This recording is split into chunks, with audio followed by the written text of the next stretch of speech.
Hey everybody, welcome to the Eat for Endurance podcast. My name is Claire Schornstein. I'm a board-certified sports dietitian and runner based in Santa Cruz, California. And I provide virtual nutrition services to teenage and adult athletes of all abilities, and I host this podcast to demonstrate that there is no one-size-fits-all nutrition approach towards optimal health and performance. I have an athlete nutrition profile for you today featuring a back-of-the-pack trail and ultra runner named Janet Cunningham. Janet is a mental health professional and a fan of the podcast, and she reached out to me a while back to share her nutrition story. I know you guys enjoy the professional athletes I have on here, but many of you have asked me to interview more recreational athletes as well, since they are often a bit more relatable. And Janet has had quite the journey with her nutrition and running, and like with all of us, she is still very much on that journey. I hope you enjoy her nutrition story. I really think you will. There's so much in there that I know resonated with me and what I've experienced, and I'm sure will resonate with you as well. And if you would like to share your story with me, please get in touch. I would love to hear from you. Before we dive in, this episode is brought to you by my brand new course, Peak Performance for Endurance Athletes, Your Ultimate Guide to Strategic Fueling. This 7-part self-paced, pre-recorded course is packed with evidence-based, easy to understand information with tons of visuals covering everyday nutrition, hydration, fueling before, during, and after exercise, training the gut, and troubleshooting common fueling issues, navigating the confusing and at times harmful world of supplementation, and preparing for race day. This is the culmination of my 10 years as a sports dietitian, as well as my 30 plus years as an athlete. And I am so excited to share it all with you. I've been working on it for quite some time, as you guys know, and it is finally here. You can grab the link to the course in the show notes on my website or over on my Instagram profile. Any questions, please reach out. All right, so with that out of the way, here is my chat with recreational ultra runner Janet Cunningham. Janet, welcome to the Eat for Endurance podcast. How's everything going with you today? Having a great morning. Hopefully you are as well. Yeah, and you are over, this is our second attempt at recording. We're having some technical difficulties. You are now in a pantry. I'm in a closet. This is great. Very fitting. But I learned you are over near Reno. You started to cut out a little bit. So wait, whereabouts are you in California? So northeastern California, we're at the crux of the Sierra Nevadas and the Ruby Mountains where it meets the Cascades. So we're nestled right in there. Oh, nice. Oh, cool. So you got some great trails near you, I imagine. Yes. Mm-hmm. Nice. Awesome. So let's start things off by just learning a bit about you outside of your life as a runner. We know you're an ultra runner. We're going to learn more, but what would you like to share with my listeners about yourself? So I have had a really interesting career path from really understanding I loved being outside. I did not discover trail running for a long time, but my first job out of college was working for the Eldorado National Forest on a fire crew. So lots of getting out, hiking up mountains, getting dropped off into the wilderness. Then they would take us in via the helicopter, but then we would have to hike out. Yeah. So I had a lot of that as a career. And then as I shifted to becoming a mom, I thought, well, maybe I ought to use this degree that my mom thought was a great idea for me to get. And so now I've been a social worker for probably almost 18, 19 years and currently am a licensed clinical social worker for the state of California, working with the incarcerated population. So, oh, nice. Okay. Mm-hmm. Awesome. And how many kids do you have? How old are they? So I have a stepdaughter who is 20 years old, a son who is 18, and a daughter who is 16. Nice. Okay. So slightly older kids right now, which presents all kinds of different challenges than what I'm in right now. I tell you, I got there and I've been through lots of experience and nothing ever gets easier. The journey simply gets a little bit different, and that gives us a beautiful reprieve. Yes. So I've heard. I mean, my older one literally turned 7 yesterday, and then my younger one's 4, and it's fun and it's hard, and I know it's all going to change. So, but awesome. So give us some background now about yourself as an athlete and how you got into ultra running. I know you said you kind of found a little bit later and you were active when you were younger. So give us a little background there. So I come from a really not exactly active family. Hmm. And so maybe like a recreationally, but not any team orientation whatsoever. And so I was consistently trying to get involved in these things and push these to happen for myself. So what I did end up doing was trying things out for myself. So I swam for 2 years in high school. And then after that, at some point, I decided, I'm like, I'm going to learn how to run. I have no idea where this good idea came from. And I just began to teach myself a little bit. And, it just sort of came up and I never did very much. It was pretty funny. I look back and I'm like, oh my gosh, who tries to start running in Mississippi humidity? This girl. Oh, so that's where you're But I from, began. Mississippi? No, I spent time there. I took a job there for a Okay. while, and I Okay. I remember turning, like, hey, I'm gonna try and run. And then when I was in college, I wasn't good enough to make the swim team. And I'm like, well, what am I gonna do now? And the swim coach was like, well, why don't you go try out for the rowing team? And so I was just kind of like running a little bit, and they're like, well, the trials are tomorrow. And I was like, well, I guess I'll go.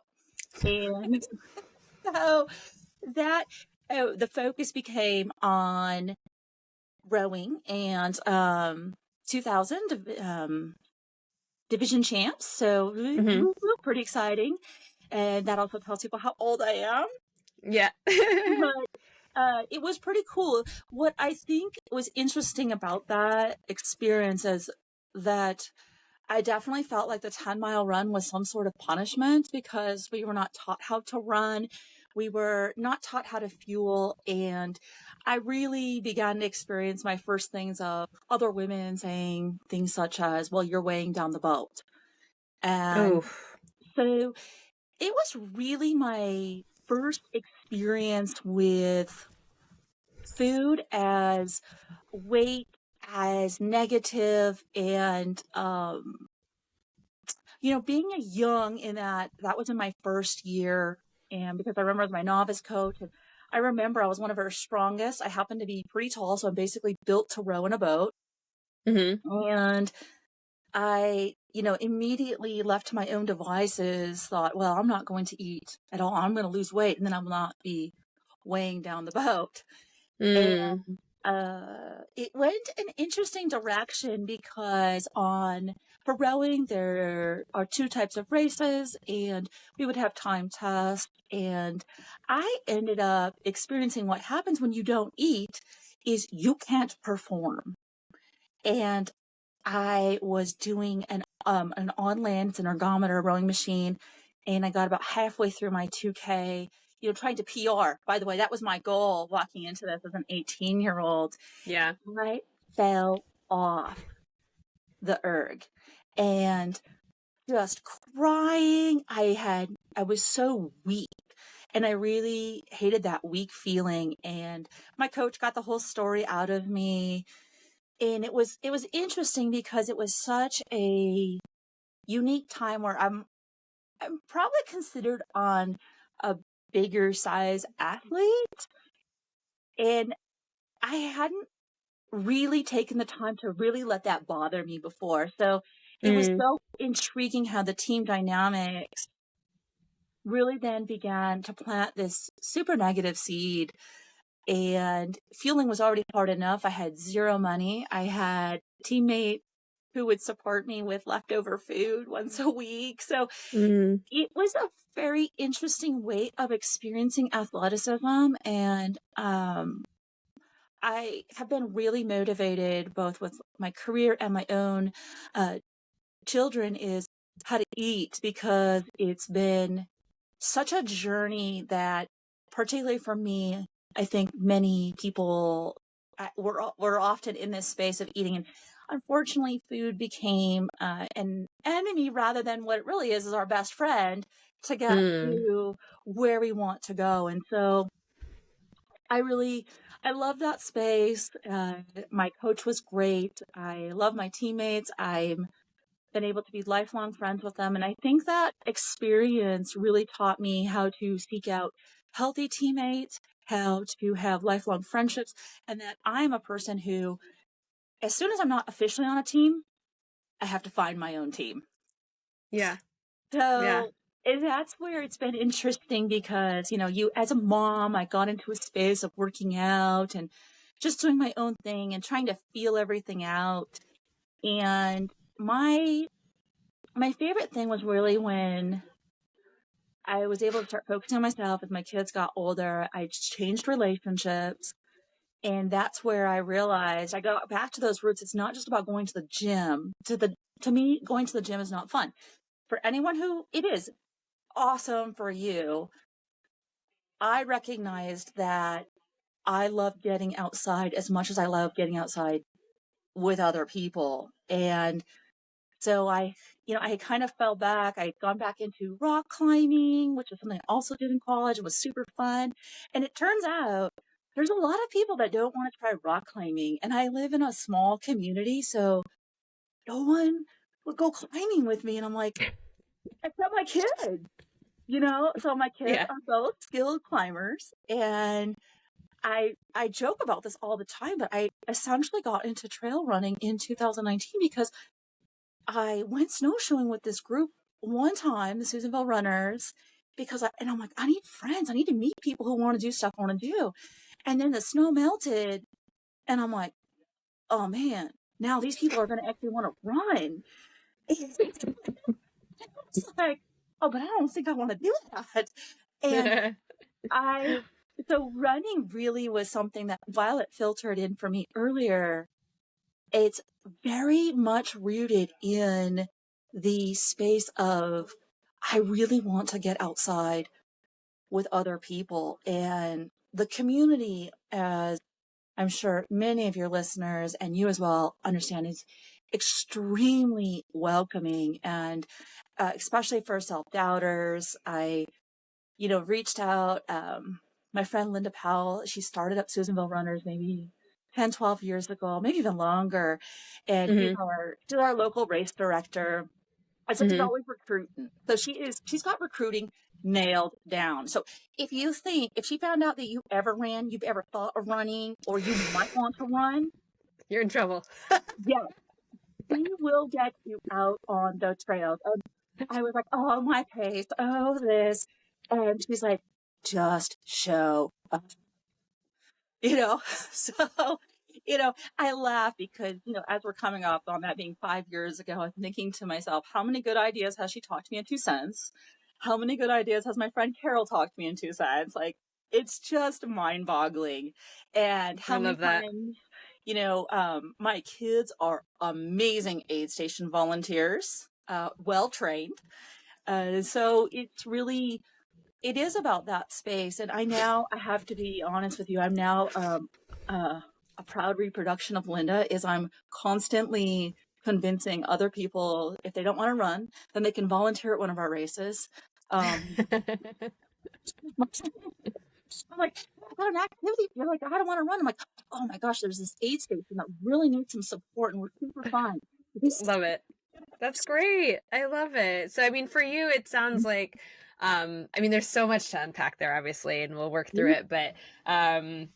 But for you, it sounds like, running really, I mean, I think you even sent me in some notes on yourself in advance. Like, you didn't love to run. This wasn't something that was naturally something you wanted to do. It's really for you about community, and also taking pride in your being able to do these things, being able to be out there for a long time and enjoy nature and all of that.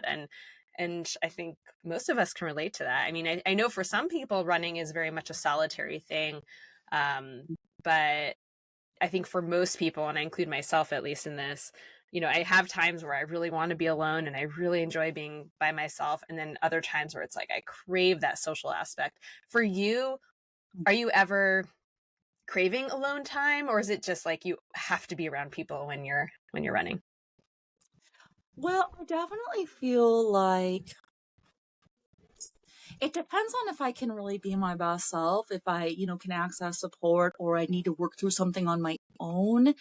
And I've really worked on developing that awareness. And I know that I recently did sustain a pretty significant injury.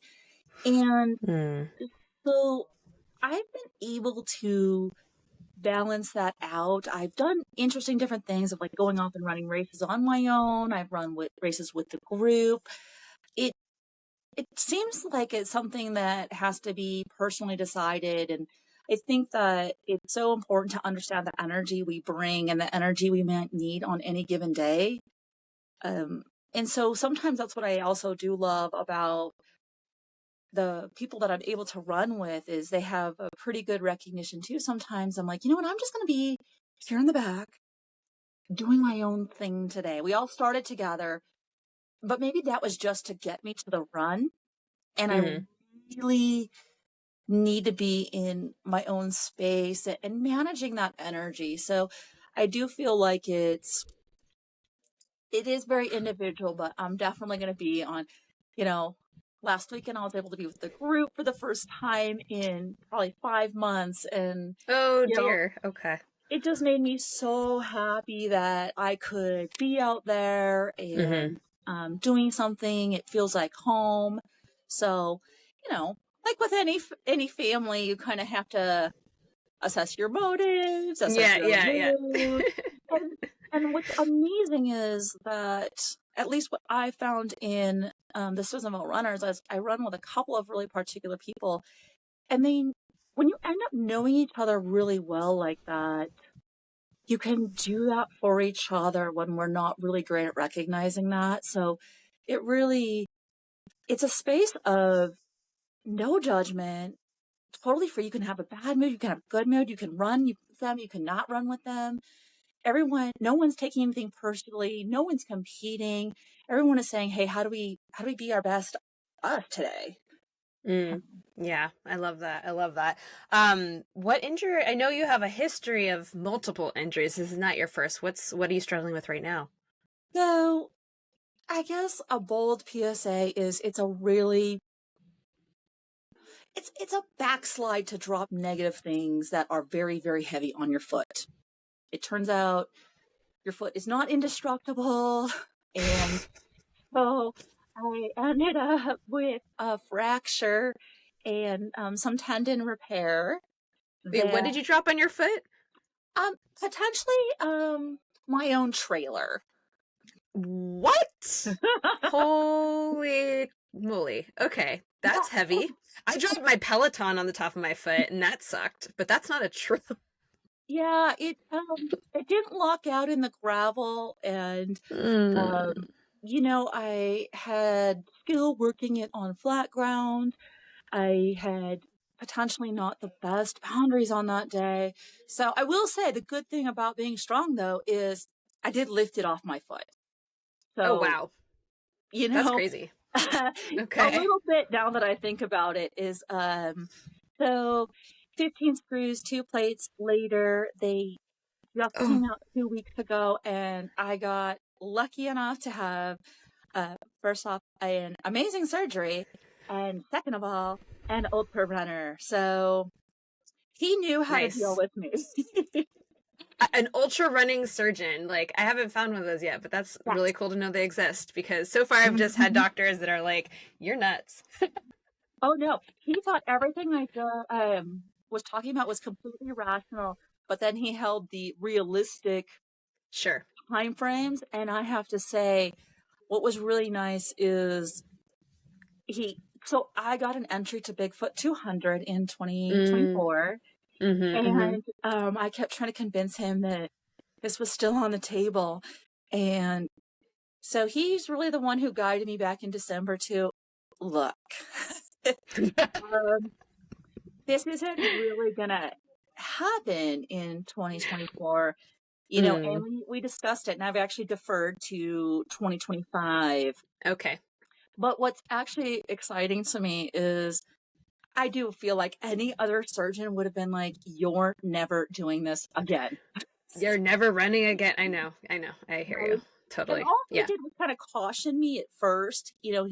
We started building up with like, hey, you can do a 10K. And, a week ago, he's like, just start training now, just steady. And, I think that a lot of this has been fortunate because along the way, I have stayed really active.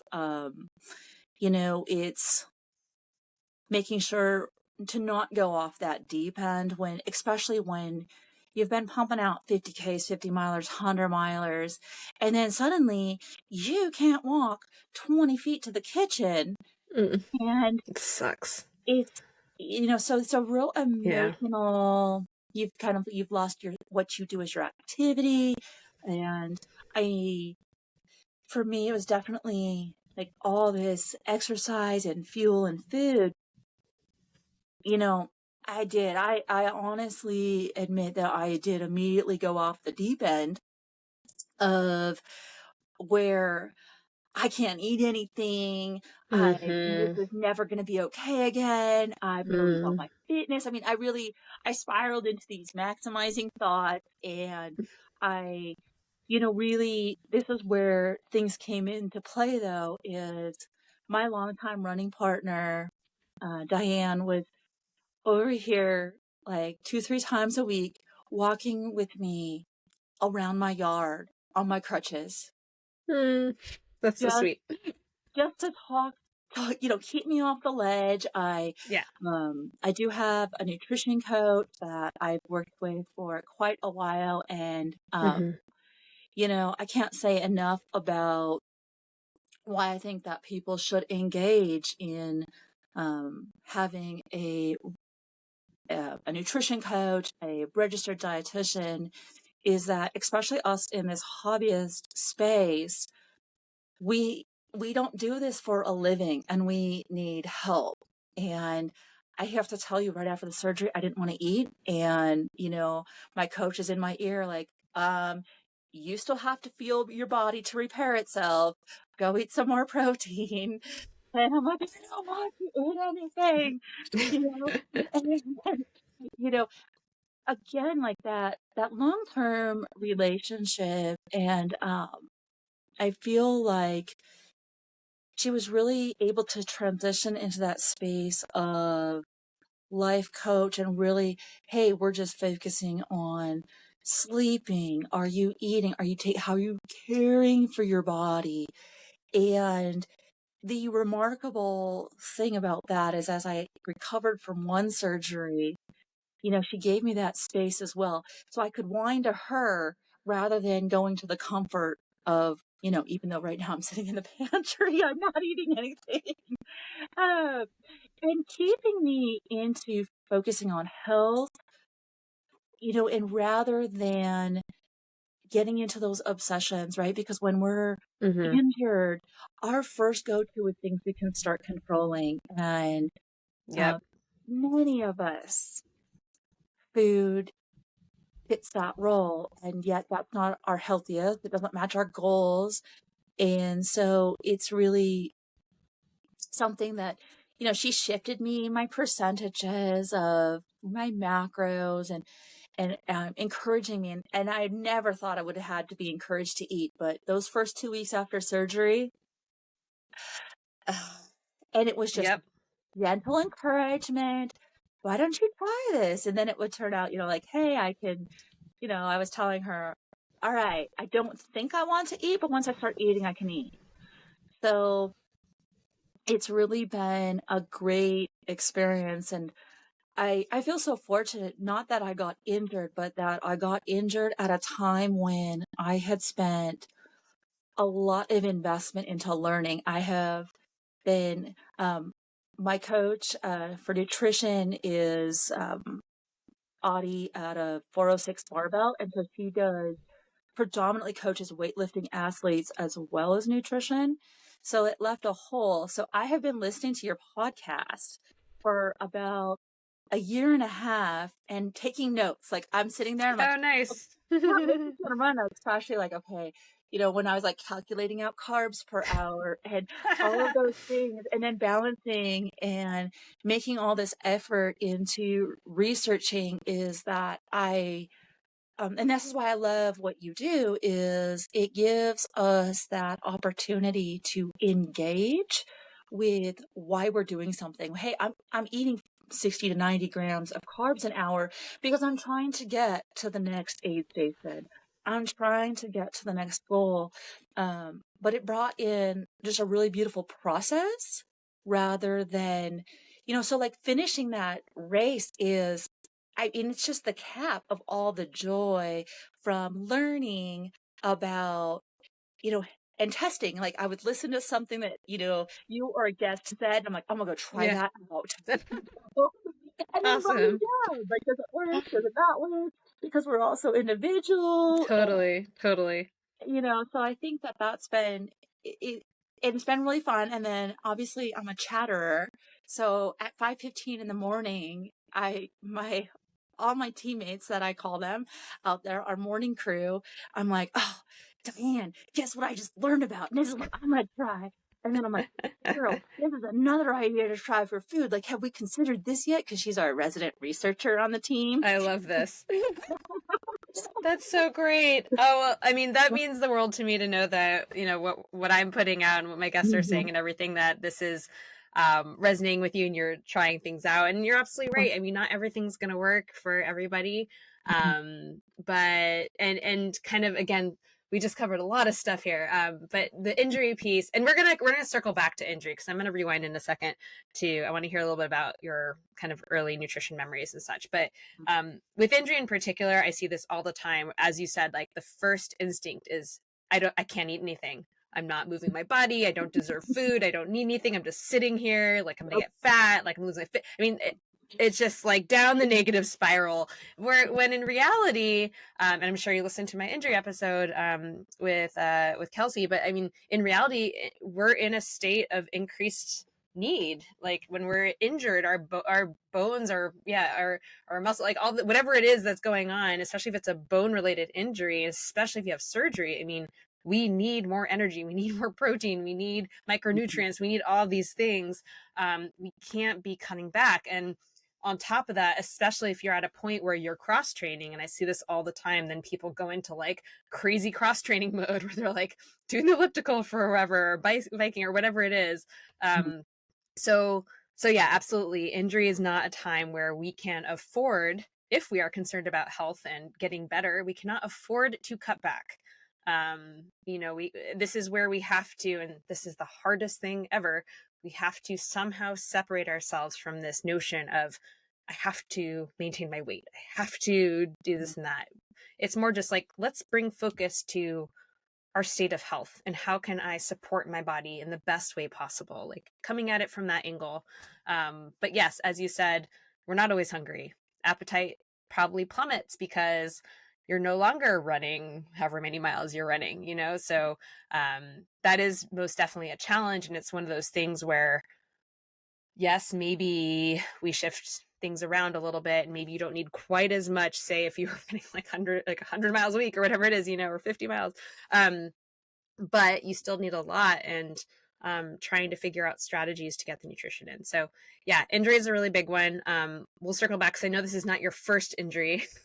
But yeah, let's hit rewind now and dig into your nutrition roots. I'd love to hear just what kind of memories you have surrounding food and meal times growing up, and particularly the thing that stands out to me, you're weighing down the boat. That's one of those, like, I feel like that's one of those moments that just really sticks with you and kind of just like catapults you into this world of restriction or disordered eating disorder, whatever. But I'm also curious if that was the first time that came up for you, because that was in college, or if early in your life this came up for you.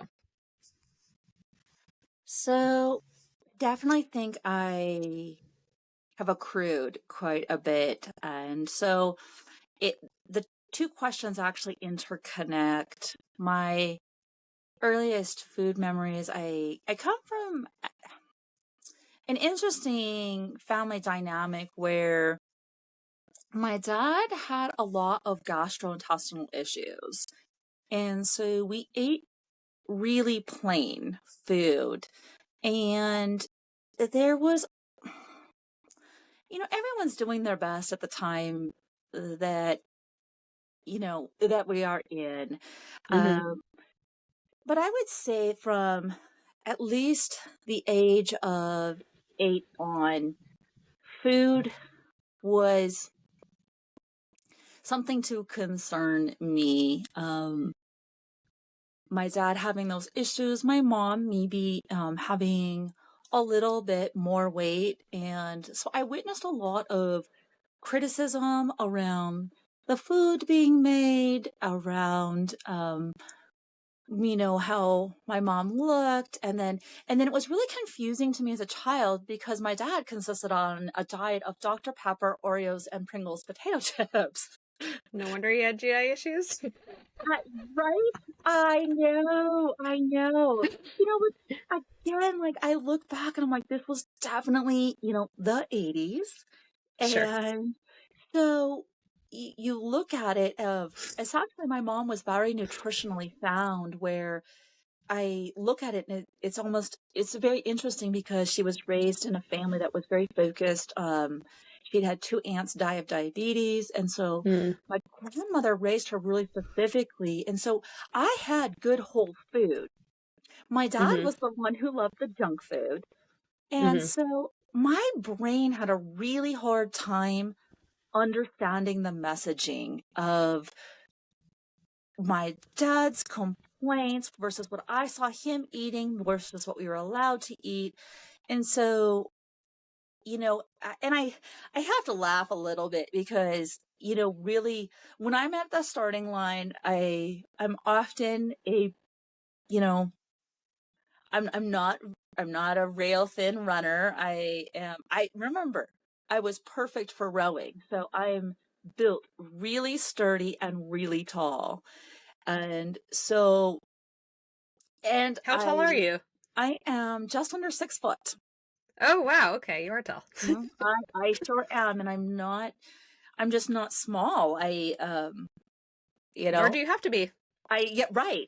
And so, but that was really interesting is, my mom is half Norwegian, so we're pretty well built people. So really, I've never broken anything except, by dropping something big on my foot. And so I really have been able to examine a lot of this stuff and how I moved forward of understanding food. It really took a long time to get into my own personal relationship with it, just because I think kids are not good at seeing those dichotomies that confuse us, the behaviors versus the language. And I knew that I wasn't supposed to be as big as my mom, but I also didn't understand why that was bad, right? Mm-hmm. And so, if anything, my mom is the one to teach me to eat whole, real food. And so it was really, I think that, that did set me up for that college experience of taking it Mm-hmm.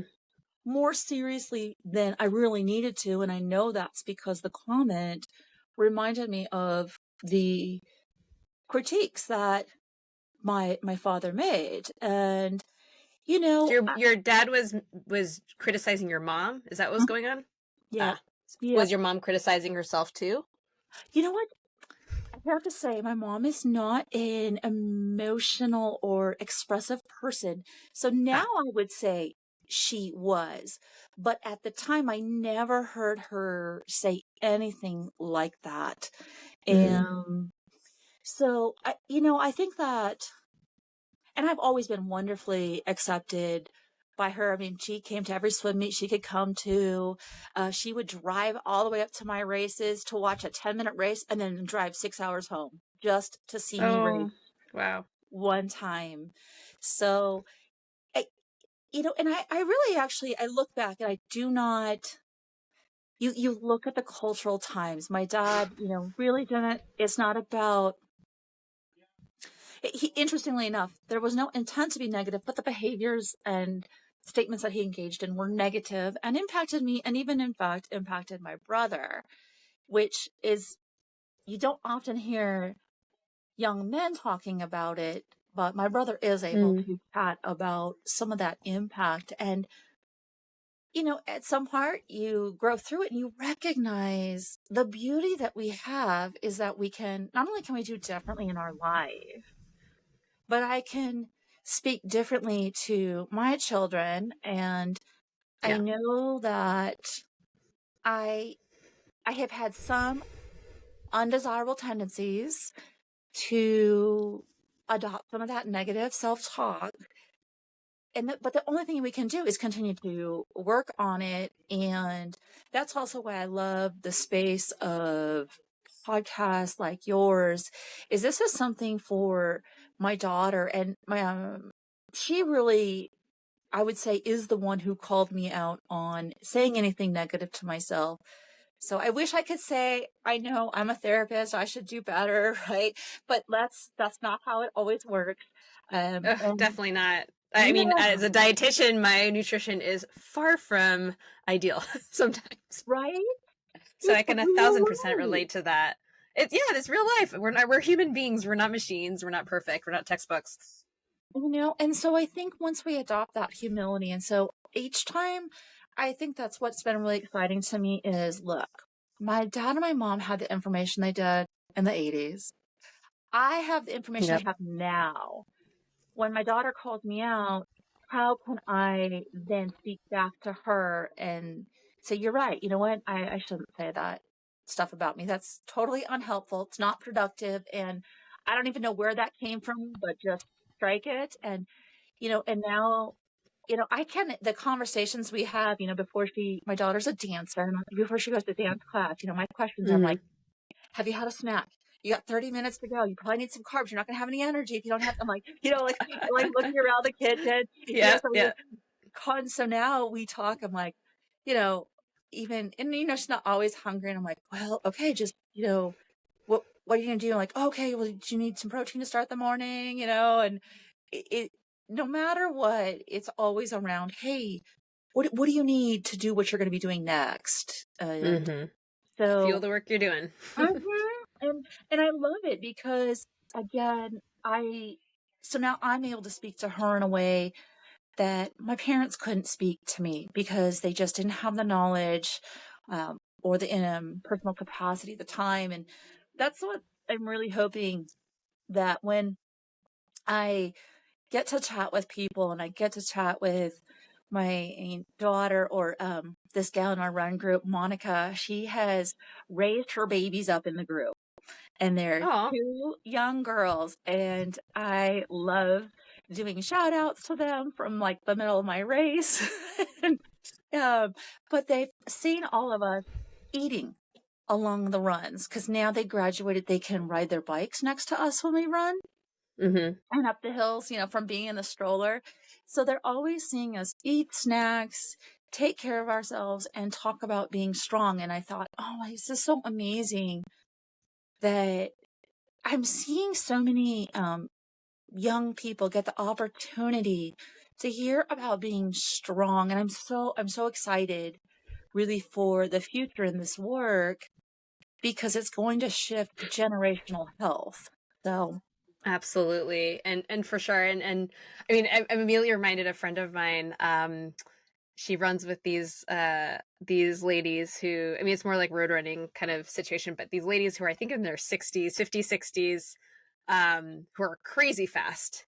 And she's like, they never eat. They never eat anything. They're never talking about fueling. Like, it's just, just hearing, just talking about like generational shifts. And I'm mhm. not saying that everyone who's older is not eating, of course not, but it just reminds me of that, and how, we are changing the narrative of fueling, especially in the endurance world. And we are role modeling and setting better examples for the next generation of Mhm. athletes, right? So, not to say that people don't still struggle, but it's encouraging to see that we are shifting this, little by little. Hey everyone, just a quick break for a few announcements. First, my on-demand course library on Teachable is up and running, and I have many different resources on there for you to check out. As I mentioned earlier in this show, my new course, Peak Performance for Endurance Athletes, is finally available for purchase. It's a 7-part course with 8 hours of video content and 17 downloads, teaching you how to nail your everyday nutrition while living your busy life, how to fuel and hydrate yourself before, during, and after training and racing, how to create a personalized fueling and hydration plan that is specific to your endurance sport, how to train the gut and troubleshoot common fueling issues, and how to navigate the world of performance supplements and determine if any are right for you. Early bird pricing ends on Sunday, March 10th. So by the time this episode comes out, you'll have a few days to take advantage of that discount before the course jumps up to its final price. So head on over to my show notes, website, or Instagram profile to grab the course link. You'll be able to watch the first 8 minutes of the first module for free. And you can also listen to episode 80 for an audio preview of the full module 1. Though please keep in mind that I added a ton more content to module 1 since recording the episode. Shoot me an email if you have any questions about the course, or you can check out the detailed FAQs on the course page. If you don't need or want a full course, I'm also selling several of the downloads from the course separately. They're essentially mini ebooks on a variety of performance, nutrition, and everyday nutrition topics. You can get each one for super cheap, just like $5 to $10. I also have a discounted bundle available. And lastly, if you've been thinking about reaching out for one-to-one nutrition coaching, now's your chance. I do have some openings for one-to-one clients in March, and you can fill a new client inquiry and schedule a free 10-minute call on my website if you're interested. All right, let's get back to our show. So, you talk about, you're tall, and again, we talked about college, and one of the things you wrote to me is that you had a ton of shame about your size. And it seems like this really kind of locked in when you were on the rowing team. I imagine growing up and dealing with just all the struggles of being a teenager and especially in your family dynamics is probably, kind of bubbled up a little bit during that time too. And you mentioned exercising to eat and just having a lot of both physical and mental struggles with food. So maybe you can walk us through a little bit, beyond what you've already mentioned, how this kind of played out in your life as an athlete, later as a runner, and just in the everyday, and how and when you really started to work through it. So, wow, that's big. I know it's a big question. Sorry, we should break that down. So maybe it's more, sorry, I gave you way too much. Yeah, maybe more talking about the shame about your size. Maybe dig into that a little bit more and how it affected your eating. I know that. So I became my size at the age of 13. And you were almost 6 feet at 13? Mm-hmm. I haven't changed. That's tough. That must have been tough. Yeah.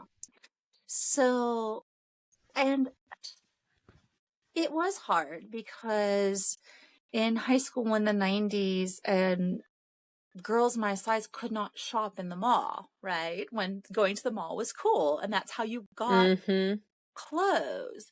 And it's really intriguing because I was never particularly overweight, but I still didn't fit into clothes.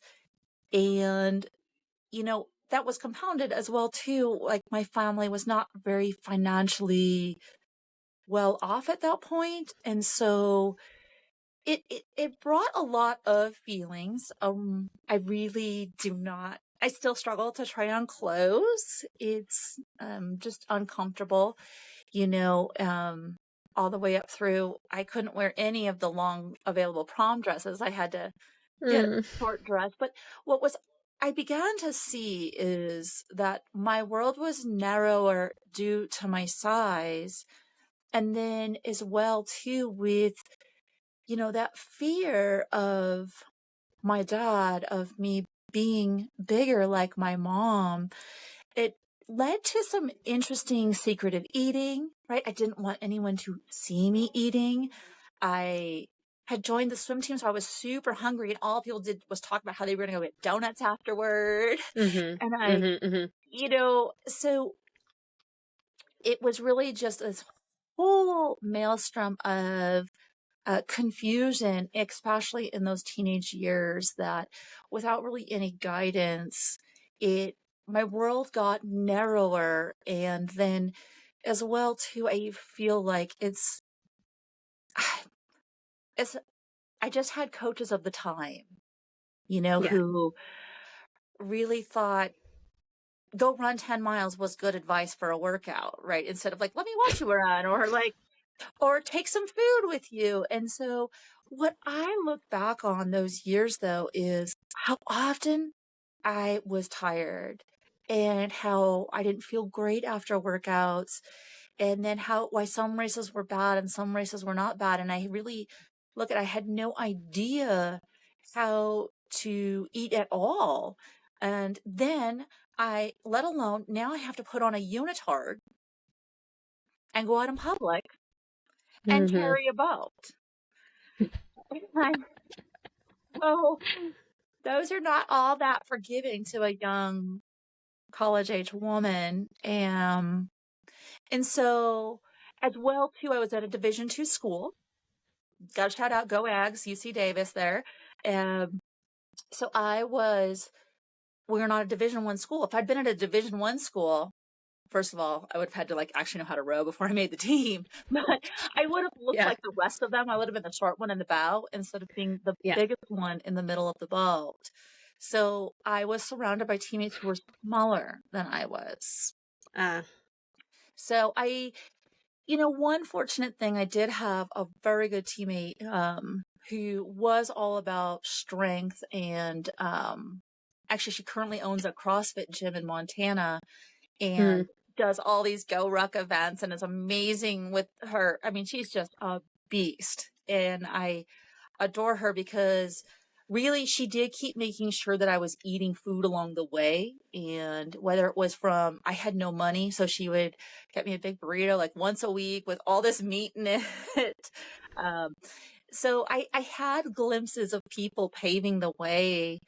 But those negative thoughts, if you don't work on them, they root down and they really intertwine around your heart. And there's so many of them that it really, I would say, I honestly did not have a healthy relationship with food.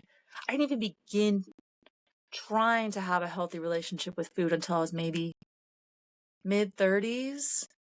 And what was the changing point? What kicked that off? Oh, good question. So I had not been feeling good for many years, but in my mind, by the way, I did think I ate healthy. I cook, I preserve things, I do lots of those things. But what really it came down to is my body just did not feel good.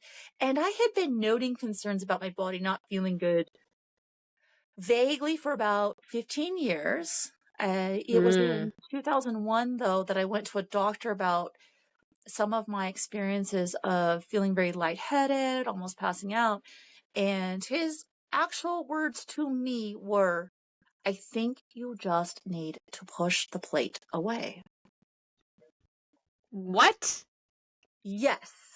That was the fall of 2001. It is in my memory. WTF. Really strong. And doctors, man. One of the single most unhelpful doctor visits of my life. I am so sorry. And but the symptoms that brought me there that day persisted, but they were very underlying. And I just thought something is so wrong. So what I did do was I did an elimination diet. I'm like, something has to be wrong. I'm walking like I'm drunk and I have not been drinking. And it turns out that I had developed a low-grade gluten intolerance over all of these years. So as soon as I am gluten and dairy free, and I believe what triggered it is I spent a year abroad. And then when I came back, I thought I could eat the way I had eaten here all the time. And something is slightly different. And so in my mid-30s, I cut out gluten and dairy. I definitely, I tried to add them back in once in a while. I flirt with that. And, Wait, so that hardcore. Just doing that solved the issue? It wasn't the reds? Because I know you lost your period for a year and there are all kinds of other issues. That came later. Yeah. No, it was really just what I was really seeking to solve with the food challenges there in that moment was that for some reason, something that is within gluten or gluten products, don't know, I can get lightheaded and spin and almost pass out. So I have not had any episode since the inflammation, I got cut out the dairy, my inflammation went way down and my body began to feel better. And it was the first time that I was like, oh, maybe when my dad had all these issues, it really definitely wasn't my mom poisoning him as he once thought, but it could be the food that he was eating. I, and so that's honestly when it really first clicked in of, hey, food is a real thing to pay attention to. You can't eat Mm-hmm. everything. You shouldn't eat everything, and you should eat to what works for you. And Mm-hmm. so I actually did pretty well for several years, and it wasn't actually until I started running and initially getting addicted to the lower weight that I then developed the reds that I want to say it was really early on when I first started trail running. I was restricting probably within 4 or 5 months. I was like, oh, this is gonna be awesome. Wait, so you got into trail Mhm, running in 2019, you said? mhm. Yep. And Yeah. so, wait, I want to put a pin in that for a second. Yeah. So at this point, had you worked on your relationship with food and body? Like, had you done therapy or worked with any? Okay, no. So Nope. at that Mm-mm. point, so you're kind of still carrying all that shame and all that stuff with you. And then you got into running and you lost weight from entering the sport and Mhm. exercising more, whatever. Yep. That sometimes happens. And then you're saying that became more normalized and you enjoyed being at that weight. And then you started Mhm. restricting more to maintain it. Is that what you're saying? That's Okay. exactly, that made perfect sense in my head. And then you lost your period for a year, you said. Yep. And at that moment, I honestly was not entirely, I'm just being honest here. That was not entirely bothersome to me. It Mm-hmm. did I know. not clue me in because one thing we have to remember is I was getting something I wanted out of this. But It, did you know that not getting your period is something to be worried about? Like, did you kind of know in the back of your head, or is it kind of you didn't actually know about reds or know about this? I feel like, when you're aware of things, but you're like, but that's not me. I'm just learning. It's just magically, it doesn't Yeah, matter. Yeah. I Mm-hmm. really was like, it's fine. Like, Mm-hmm. I, You want to be at this lower weight more than my the period. priority was more Yeah. than paying attention to, I would Sure. say I knew peripherally. Now I know a lot more. And, of course, that education has been passed on to my daughter as well of how Mm-hmm. to pay attention. And I, I have no problem sharing all of my good ideas that would have not been so good Mm-hmm. to, Mm-hmm. you know, because why not share what I have gone through? Because it turns out most of us have these ideas and essentially it was just a misprioritization that, and the hard part is that it works for a while, right? We don't do things unless it works. Mm-hmm. So, Yeah. as with every other person who goes through this, it works until it stops working. And And for you, so like you had, so you lost your period for a year. I Mhm. imagine Yep. being in the red state, we know that it affects your entire body and all your different organ Mhm. systems. I imagine you started experiencing some things when it stopped working for you and you started feeling not so hot. So when did things start kind of crashing down for you? Or when do you kind of start to recognize that this is no longer something that you can keep up? I think it was twofold of performance decreasing, right? Because at first you don't notice that, but it was Mm-hmm. performance, the extreme fatigue, and then as well too gaining more information, basically allowing what I already knew to come forth. And I actually did go to the doctor and was honest about this of like, hey, okay, how do I get my period back? And how do I need to start dealing with this? And so I feel like I was a fortunate person that in my head, it went on for a good year. But on the other hand, I definitely didn't take it as extreme as I could have. And I think that's why I say, like, yes, I did know this wasn't a good thing. So I didn't really have to fully hit a bottom for the alignments to match up of like, and that, you see, as soon as you interfere with my fun, as soon as I'm like slower or I can't keep up, then Mm-hmm. I'm going to start resetting. And I really feel when I DNF'd a race, and it was Lake Sonoma in September of, I want to say 21, Mm. when I did that race and it was 99% because I was restricting and the negative experiences that I had, I really did. I had a hard line with myself and I was like, I cannot do this. This is not healthy. I hate how I feel right now. And I I really feel like well, here's why I'm so blessed. I was at a point of hallucinations, confused, stumbling, walking backwards. I got into the aid station and let me tell you, what solved all my problems? Nutrition? Eating. I Eating, yes. I sat there, nutrition and eating. I sat there and they cooled me off, my core temperature. They steadily got food in me. And even Mm-hmm. though we were going to be pulled from the race, another runner had come along. He said, well, you know what? I'm going to go the next 5 miles because that's where my girlfriend's waiting to pick me up. And I'm like, I feel so much better. I'm like, because I had been telling them I'm done. I'm like, hey, I'm not going nowhere. And, suddenly after probably, I would guess anywhere between 30 and 45 minutes and probably somewhere between 500 plus calories steadily with nutrition, I was like, I think I'll run with you. I'll run to the next aid station rather than hike out of this one. That sounds like a better idea.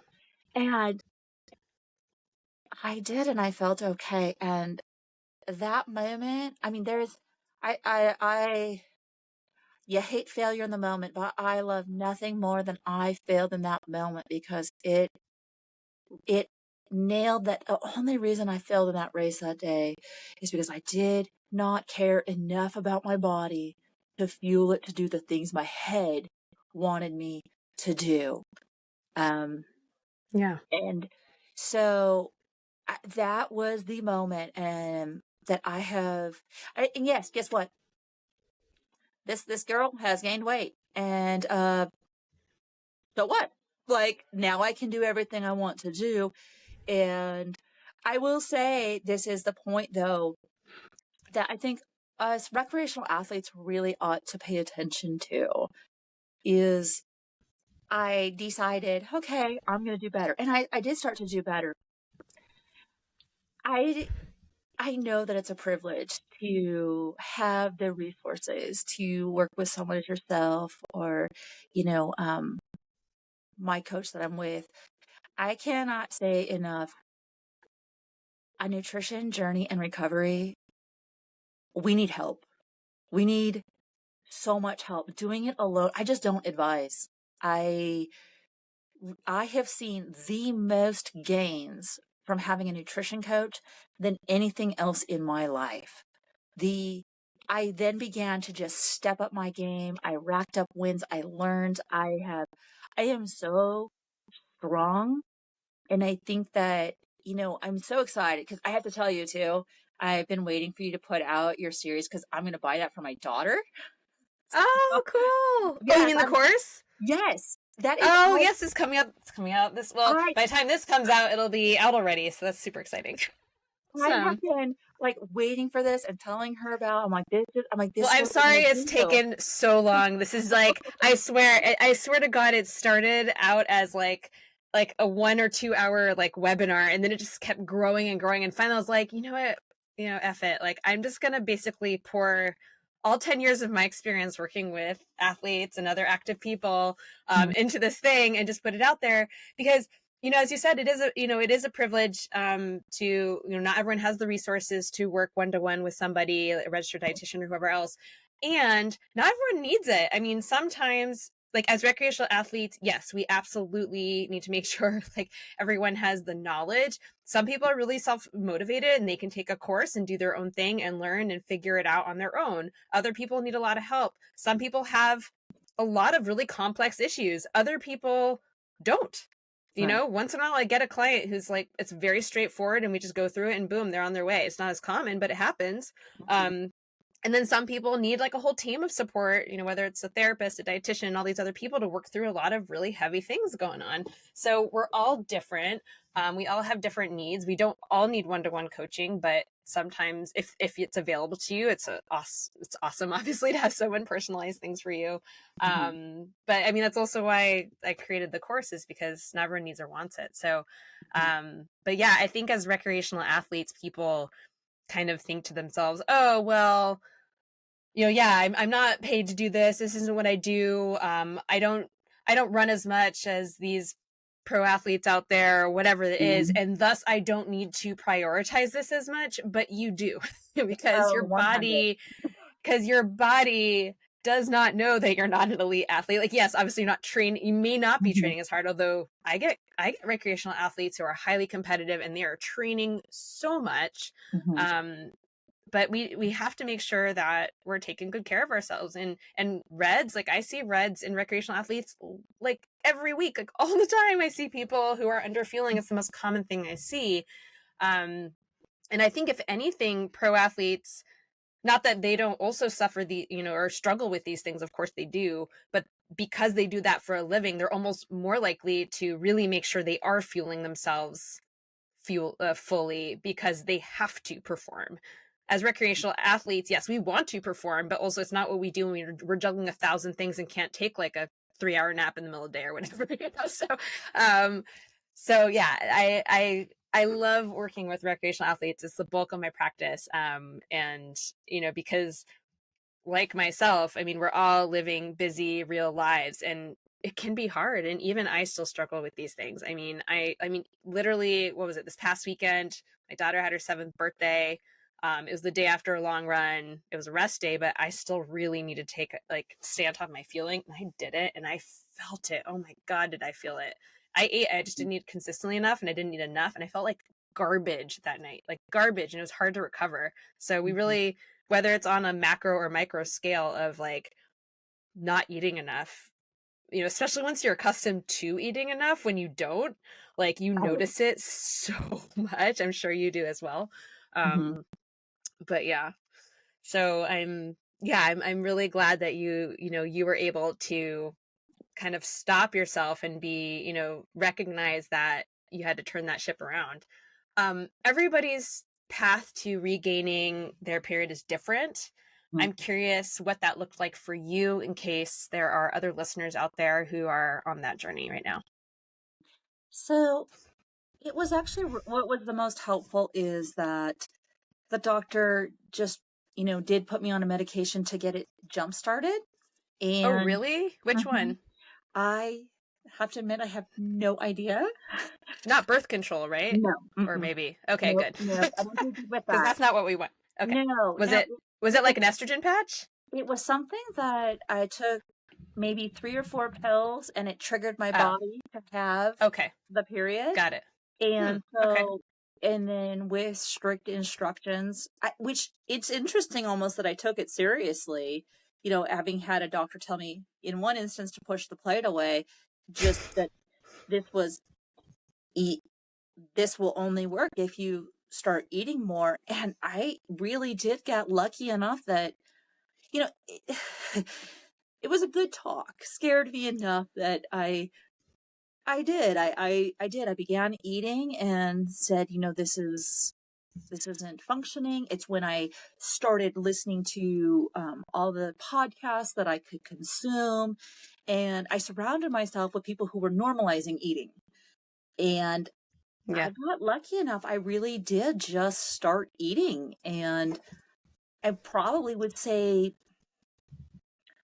if I had to guess, somewhere between 300 to 500 calories more a day. And again, I started that, and I'm in a very healthy space that even recovering from the injury, I can do what I need to do. And, you know, the coaching was super helpful for dialing it all in, Mm-hmm. to do what I wanted to do. But in general, I actually, this is why I respond well to one-on-one coaching, is I respond well to being bossed into doing what I'm supposed to do for myself.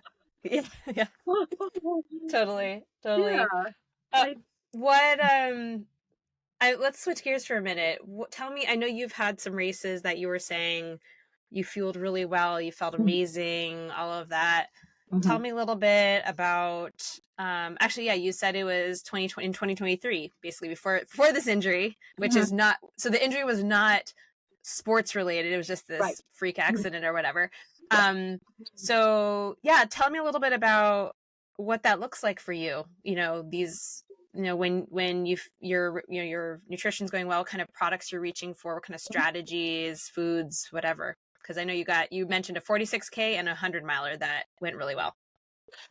Right. So this has been really the most fun thing of all this experimenting and like kind of what my body likes as fuel and then how much it Mm-hmm. can tolerate, because, and I had it kind of to compare from a 100 miler that I did in 2022, where I ate, but the kind of fuel I ate led to some,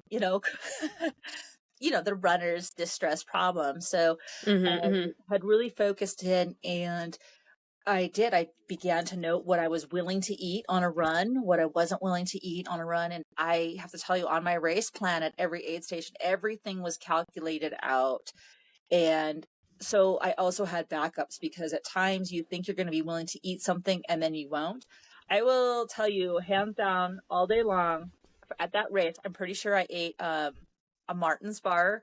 The plain one. I do not like the chocolate. Don't know why. Don't like the chocolate, but I Mm-hmm. eat up the Martin's solid bar like no Mm-hmm. tomorrow. I feel like it's like a big Rice Krispie treat with oats. Mm-hmm. Mm-hmm. I still haven't Um, tried it. I have to try it because I hear good things.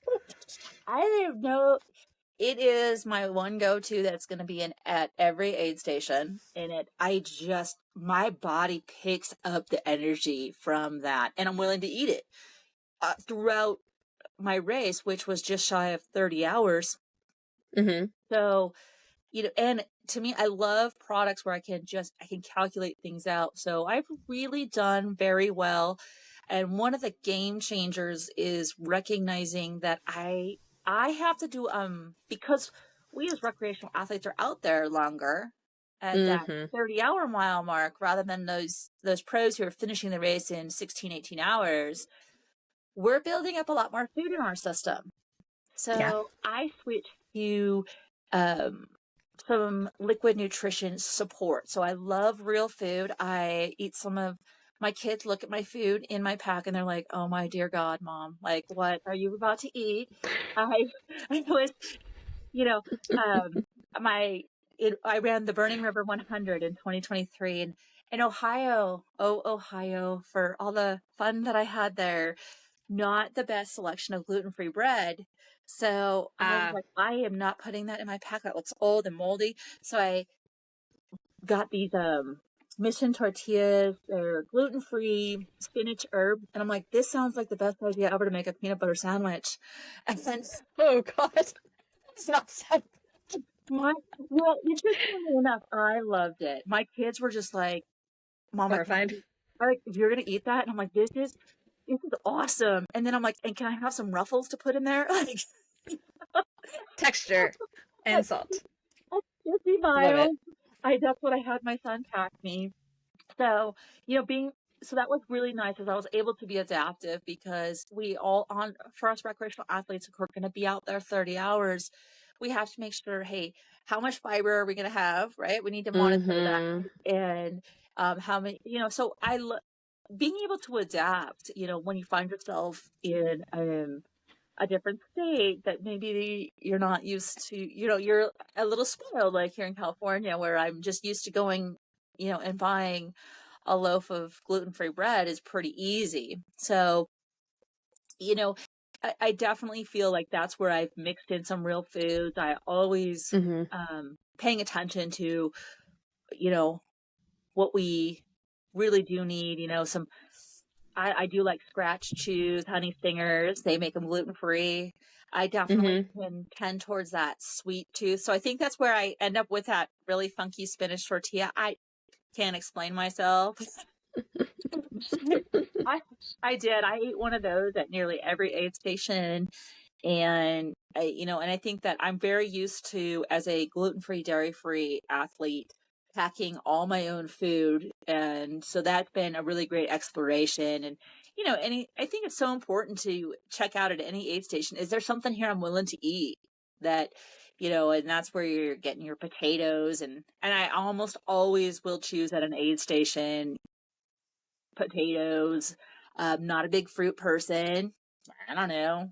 And Mm-hmm. so I definitely found that I do have to be careful, with how much, like what kinds of sugar. So even though sometimes I'll think it's like a really good idea, there was this one time at this race in Arizona that I was like, yeah, I'm gonna have some Coke and some M&Ms, and this is gonna be the best thing ever.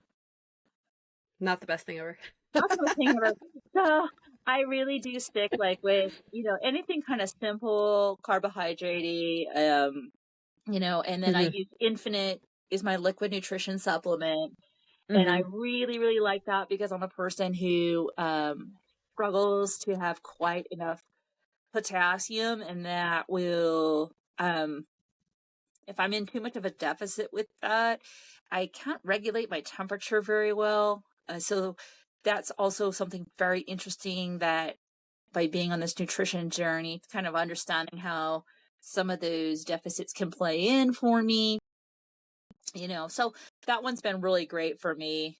I'm trying to think of what else.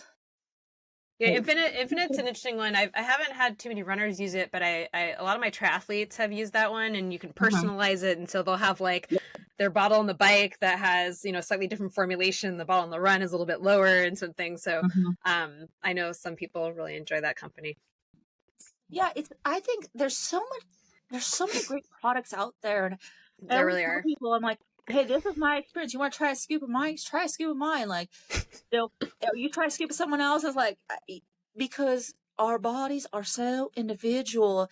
And it's interesting to me because pre-race nutrition as well, I pay it, really, it's so important. And what fuels me so well really does seem to be oats and rice. Like, I just Yeah, take off from that, and you can great. feel the difference. And I think that the more in tune that we got, it, it really brings the experience to new heights when you're not struggling with your food on your adventure out there in the woods, you Mm-hmm. know? Absolutely. I mean, I always say, I'm sure you've heard me say, like, we do this. So, I mean, it's for health and all of that, but it's also so we can just keep having fun, Hmm. because we can't keep, having fun and if we're not, taking care of our bodies. Yep. Yep. And that's Totally. so, it's, I laugh because I've always got I'm definitely one of those runners who, like, I have food for days in my pack. Yeah. I don't like, I don't have any particular, special food needs or anything, but I think just as a dietitian and being paranoid that like they're not going to have what I need or something, even if it's Yep. like the most well organized, amazing race ever, I will carry everything in my pack Hmm. and I will just get water and maybe like the occasional potato chip or potato or Yep. watermelon or whatever, because I just really, it's a controlled thing for me. I just want to know I'm self-sufficient and I just need water from you. Like, that's it. So that's been my experience. I'm sure I'll branch out a little more at some point, but it's like a trust control thing for me. I don't know. Well, it's interesting because as I do quite a bit of volunteering at aid stations, so if I'm not running, I'm running an aid station. Yep. That's that's my friend Linda's influence there. It is really interesting. Is I will tell you, my observations are most women are completely self-sufficient. They That's don't need funny. anything from us at the aid station other than a little bit of encouragement and good job, which I'm like, I'm down for the cause. I'm like, I got you. Um, that's it.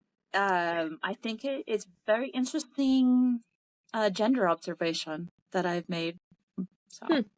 It's also something where it's because obviously the more you carry in your pack, the slower you are. So like obviously it slows you down. And I've been in races I've been in races where you really need to carry a lot because the aid station's really spread out. And I've also been in races where like you could totally get away with a handheld. And I was like, Mhm. hell no, I'm not doing a handheld. I'm bringing my pack full of stuff with all my water and everything. Like, literally, it was like, I think it was like a trail half marathon that it was like a really hard one, but still, like, I didn't need to have all my water and all my, but I was like, I don't want to stop. I don't want to deal with it. I just want everything on my body. Mhm. My husband's like, I'm going to have a handheld and I'm going to just eat off the aid station tables. I'm like, go for it. Fine. Yep. That's so funny. What challenges do you still have with your nutrition right now, whether it's everyday performance mindset? What are you kind of dealing with, if anything, right now? I feel like, as I'm just getting back into more significant activity, I've definitely been in lots of great grounding yoga and spin, and that's been great.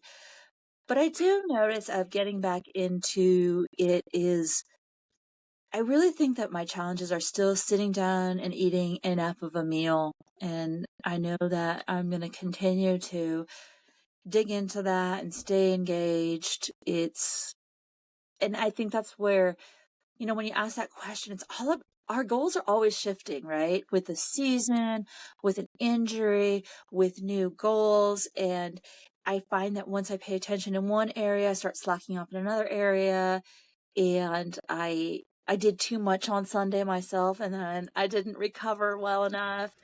And I'm like, oh, it's because I just didn't sit down and eat a good meal. I snacked, but that doesn't end up often being the right food that I was supposed to eat. So it's always a juggling act that says, hey, how do I just start back with what I know tomorrow and get back on track, and keeping in that positive mindset that, hey, like, it's today is what happened. We felt what we felt. We noticed what we noticed, and let's apply it tomorrow. So, Absolutely. Yep. And yeah, I'm right there with you. I mean, I have good days and not so great days, and I know what to do. So right. it's even harder for me looking at my day and being like, oh crap, like that really was not, I did not live up to my own advice here. Mm-hmm.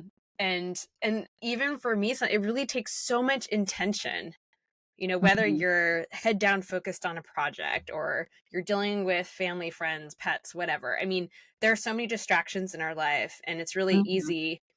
I know from my experience, at least, I'll literally be sitting at my desk and I have to pee. I'm thirsty. I'm hungry. And then I'm just like, I need this, especially with this course. I'm just, I need to finish this thing right now. And then like 3 hours go by and I'm like, okay, I really need to go. So it's just easy Mm-hmm. to block things out and not take care of yourself. And then you come out of the whatever little tunnel you were in, you're like, oh God, like I feel like garbage now. So Right. it's reminding yourself these are priorities. I can come back to this. It's not going Mm-hmm. anywhere.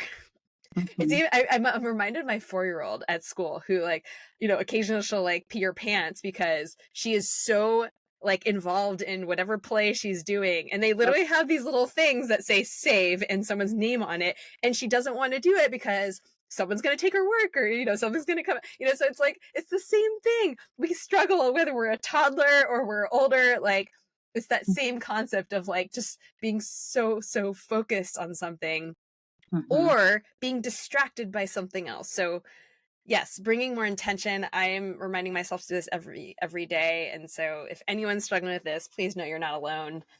We are both here with you Yeah. struggling with this. All right, so let's wrap things up. I know Bigfoot's on the horizon, although not until next year, but that's super exciting. And I know you're going to continue to kind of, hopefully you'll get some smaller races in there eventually once you're back to running. Actually, do you think you'll be back to running?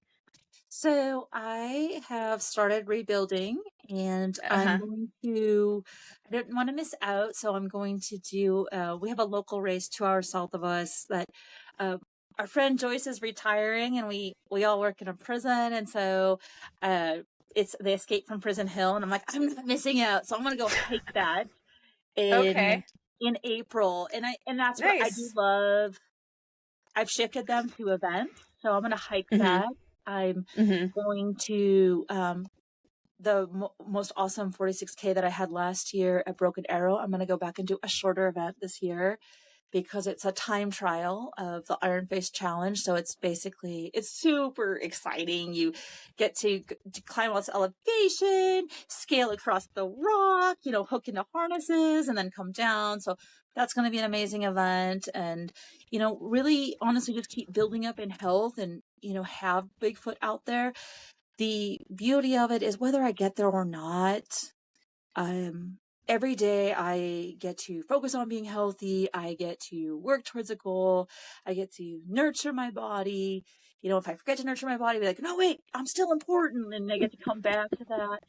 So it's out there and it's my epic dream race. I would really love to just get on that starting line. But it's every day between now and then. It's just pretty amazing opportunity. So I feel like that's we'll just take it from there and see what the trails bring me. I love all that. You're not letting this stop you from getting out there and doing the things that you love, even though it looks a little bit different. So that's awesome. Let's wrap things up with our quick bites questions. What is your favorite post-race meal or snack? So this one race, Run the Rock in Bend, Oregon, it was my very first trail race, and they had the best burritos after a race ever. No race has ever had better burritos. I don't know what is so comforting about a burrito, but it's warm, it's goodness, it's wrapped in foil, and I don't know. I think it's the best. Burritos are awesome. I'm right there with you. What about your worst race nutrition experience? Oh, definitely. It was supposed to be an easy 50K, and it was the day I learned about how potassium can affect me. I can have I eat pretty healthy, and but sometimes I get tired of eating certain foods, and so I switched away. And 10 minutes into the race, I was feverish. I'm like, what is wrong with me? Nothing's wrong with me. I should be fine. And so I made the mistake of thinking it was a salt deficiency. Anyway, a normal person, a reasonable person should have just stopped running. And obviously you can tell it's not what I did that day. Got it. But I was running with my friend Diane, and I'm like, I can't let you down. I'm going to stay in the game. But it really, it highlighted as well too that we focus so much on what to put in our pack on that day. But I didn't focus on, somehow I just wasn't paying as good attention to myself the week before.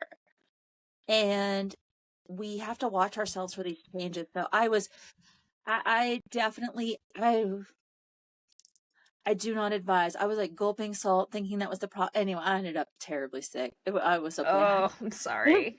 It's a bad choice, and yeah, just really could not manage that temperature, and so that's why oftentimes people are like, "Oh, pay attention to the temperature outside," or ice bandanas, or things like that, without even recognizing it could be the very fuel we did or did not have.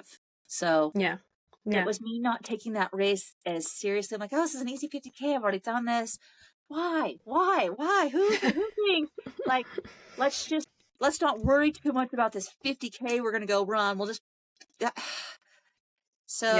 every race should be taken seriously and paid attention to nutrition before and during, for sure. Yeah. What is your biggest cooking catastrophe if you've ever had one? Oh, well, I mean, it's honestly, I'm always, I was a single mom for a lot of years, and so I was always doing 3 things at once, right? No shocker, many of us trail runners are very type A, and I think I decided I was going to start something on the stove, and it as a sugar syrup, and then I was really tired. So I legit just went to bed and until it literally smoked out my house and the fire department came to my house. Oh no! I've definitely left things on low before. It's really easy to do. That's just it. I legit went to bed. Like, Mama's tired. right. So, yeah, it's definitely the funniest because, as the fire department's there blowing my house out, it smelled so bad. And I'm thinking, oh my gosh, this could have been so weird. And then I'm still thinking to myself, I'm so tired. And Oh gosh. I don't even know what I was like planning to make. Obviously it didn't happen. But yeah, that's my most delightful on the stove experience. Oh gosh. What is the most exotic or interesting food that you've ever tried? It's not when I was abroad, I went to Spain with one of my roommates from next door, and I was all of 19, 20 years old, and I definitely had not eaten brains before, and I'm like, oh, I'm not allowed to be rude because my mom's family's from the Midwest. Like, you have to eat. Like, even if it's your third lunch of the day, if you're visiting family, like, you're gonna eat. And I was this young kid, not exposed to any of this, and so eating brains was not, a beef brains, but anyway. I It was got an through it. experience. I don't even know, like, I wouldn't even say if I liked it or disliked it, in the fact that it was just so much effort to eat this odd food. So that was definitely You survived. yes. Yeah. Yeah. So How do you like your eggs cooked? If you eat eggs. oh, I do eat eggs, and I do like them scrambled. What are your comfort foods?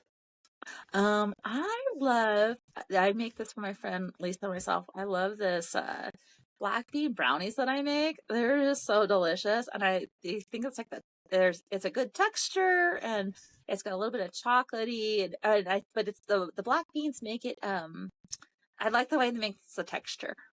So Nice. that's good. What's your favorite beverage? I drink a lot of sparkling water, I'd say. That's a very common answer. I love sparkling water too. It's yummy. I just don't like water, so Yeah, that's also very common. What is your favorite ice cream flavor? so since I'm non-dairy, it's an oat ice cream with a vanilla with a caramel swirl. I just love Nice. the combination. And last question, top 3 items of gear that are most essential to your active lifestyle. Gear. Well, obviously, as you got to have good shoes. That's just, and I've been through a couple of packs, and I love my packs. And then I'm gonna go out there on a limb, as all my friends know. I have a 4-year-old half husky pit mix, and I'm gonna call him my third most essential gear. I love that. I love that. So your dog runs with you? Oh yes, he does. How far does he go? The most he's done is a 30K. That's long. Wow. Yeah, amazing. Well, I have to have, gear to support him. So I have a whole pack that carries water for him and kibbles. He doesn't fit harness pack. So yes, I know people have mentioned he could carry his own food, but it doesn't entirely work like that. He's being a mix unless I got something custom. So I do actually, in my own pack, I carry food and water for myself. And then on a waste pack, I carry food and water for him. Got it. Oh, you're working extra hard. Got it. Oh, I love that. That's so wonderful. Awesome. Well, Janet, this has been so wonderful getting to know you. Thanks so much for reaching out to me, number one, to share your story and for spending time with me today. I really do appreciate it. Yes. Thank you so much for having me and all the work that you've put into this podcast. Awesome. And I wish you luck in the rest of your healing and recovery journey. And whether or not you get to Bigfoot or, you're going to be doing some awesome things. That I know. Thank you. All right, that's our show for today. Thanks again, Janet, for chatting with me. That was so much fun. I hope you all enjoyed that one. And if you did, please be sure that you're following my show wherever you listen. And if you have a minute, please rate and review my show to help me grow my audience. If you're able to support me financially, I do have a Patreon page, and I'd love to see you over there. Patreon members, for just $6 a month or whatever you want to throw in there financially, you get some great perks, including free merchandise, huge discounts on my digital downloads, and much, much more. Thank you so much for your support, and please feel free to email me, claire@eatforendurance.com, with any feedback, questions, or topic requests. All right, see you guys next time.